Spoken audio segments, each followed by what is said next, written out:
শীতের রাত উঠোনের এক কোণে চুলার আগুন টুকটুক করে জ্বলছে। আগুনের লালচে আলোয় মা আর দাদি বসে আছেন চুলার পাড়ে। পাতলা সুতি কাপড়ে মোড়া ভাপা পিঠা বানাতে ব্যস্ত। পিঠা থেকে উঠছে ধোঁয়া, আর সেই ধোঁয়ার সঙ্গে মিশে আছে গুড়, চালের গুঁড়ো আর নারকেলের মিষ্টি গন্ধ। পুরো উঠোন জুড়ে ছড়িয়ে পড়েছে এক অদ্ভুত সুখের আবেশ। চুলার পাশেই গোল হয়ে বসে আছে দাদা, বাবা আর নাতি নাতনিরা। কারো হাতে গরম পিঠা, কেউ ফু দিতে দিতে মুখে তুলছে। পিঠা খেতে খেতেই শুরু হয়ে গেছে হাসি ঠাক্কা আর গল্পের আসর। ছোটরা হেসে উঠছে মাঝে মধ্যে, আর দাদা পুরনো দিনের কথা বলতে গিয়ে হঠাৎ থেমে যাচ্ছেন স্মৃতির ভারে। ঠিক তখনই দাদি গলা পরিষ্কার করে বললেন, শোনো, আজ তোমাদের একটা গল্প বলি। গল্পটার নাম বেলদরের কন্যা। এটা গ্রাম বাংলার খুব পুরনো গল্প, আমার দাদির মুখে শোনা। দাদির কণ্ঠে ছিল এক অদ্ভুত মায়া। সবাই চুপ করে গেল। ভাপা পিঠা খেতে খেতেই মন দিয়ে গল্প শোনার প্রস্তুতি নিল সবাই। দাদি একটু থেমে আবার বলতে শুরু করলেন, অনেক অনেক বছর আগে, যখন সন্ধ্যা নামলেই গ্রামে কুপি জ্বলে উঠত আর রাত মানেই ছিল গল্প আর কল্পনার সময়, তখন এক গ্রামে থাকত বেলদর নামের এক সহজ সরল ব্যক্তি। লোকটা ছিল ভীষণ গরিব। দিনভর সে বনে বনে ঘুরে বেল কুড়াত, আর সেগুলো বাজারে বিক্রি করেই চলত তার সংসার। তার জীবনে ছিল একটাই অভাব, সন্তান। রাতে একা ঘরে বসে সে দীর্ঘশ্বাস ফেলত, চোখ তুলে আকাশের দিকে তাকিয়ে বলত, হে আল্লাহ, আমার ঘরে আলো নেই, একটুখানি ডাক শোনার মতো একটা সন্তান দাও। একদিন বনে বেল কুড়োতে গিয়ে সে পেল এক অদ্ভুত বেল।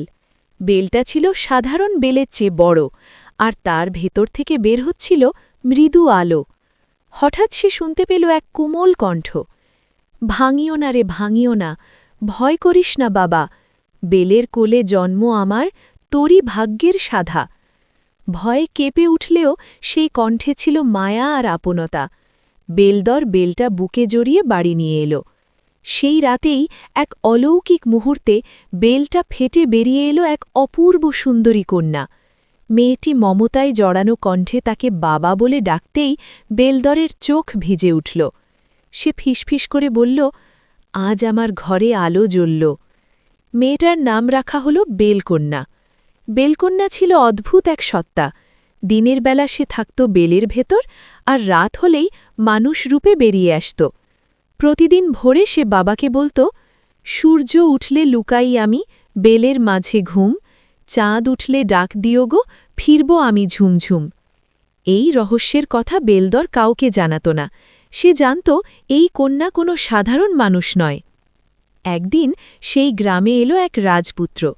রাতে বনের পথ ধরে যাওয়ার সময় হঠাৎ সে শুনতে পেল এক অপার্থিব গান, আমি বেলের কন্যা, ভাগ্যের লেখা, যে পাবে সে দেবে পরীক্ষা। গান অনুসরণ করতে করতে রাজপুত্র পৌঁছে গেল বেলকন্যার সামনে। প্রথম দেখাতেই সে মুগ্ধ হয়ে গেল। হৃদয়ের গভীর থেকে উঠে এলো ভালোবাসা। সে বেলকন্যার কাছে বিয়ের প্রস্তাব রাখল, কিন্তু বেলকন্যা শান্ত কণ্ঠে বলল, আমাকে পেতে হলে 3টে কঠিন পরীক্ষা দিতে হবে। তারপর সে গানের সুরে বলল, সহজ পথে সুখ মেলে না, লাগে ধৈর্য, লাগে মন, সত্য প্রেমে থাকলে তবে জিতবে তুমি জীবনধন। প্রথম পরীক্ষা, ভয়ঙ্কর বন আর খাঁড়া পাহাড় পেরোনো। রাজপুত্র অন্ধকার বন পেরিয়ে বন্য পশুর চোখ এড়িয়ে রক্তাক্ত পায়ে পাহাড় জয় করল। দ্বিতীয় পরীক্ষা, রাক্ষসের পাহারা দেওয়া নদী। নদীর গর্জন আর রাক্ষসের ভয়ঙ্কর চিৎকার উপেক্ষা করে সে বুক ভরা সাহস নিয়ে নদী পার হল। তৃতীয় পরীক্ষা, তেপান্তরের মাঠ। সেই মাঠের শেষ প্রান্তে ফোটে এক চন্দ্রমালতী ফুল, যা ফোটে শুধু পূর্ণিমার রাতে। যে তার ঘ্রাণ পায় সে সত্যিকারের ভালোবাসার পথ খুঁজে পায়। পূর্ণিমার রাতে ক্লান্ত শরীর আর অটল বিশ্বাস নিয়ে রাজপুত্র সেই ফুল তুলে নিল। শেষ পরীক্ষার রাতে সেই ফুল হাতে বেলগাছের তলায় পৌঁছতে গাছটা কেঁপে উঠল।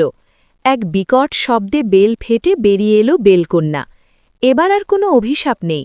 সে গাইল, বেলের কোলে বাঁধা ছিলাম অভিশাপের দায়, সত্য প্রেমে ছুটে এসে পেলাম আজ মুক্তি পাই।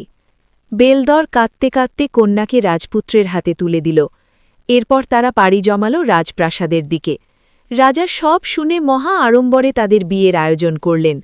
আর বেলদর পিল জীবনের সবচেয়ে বড় সুখ, মেয়ে, জামাই আর ভরা সংসার।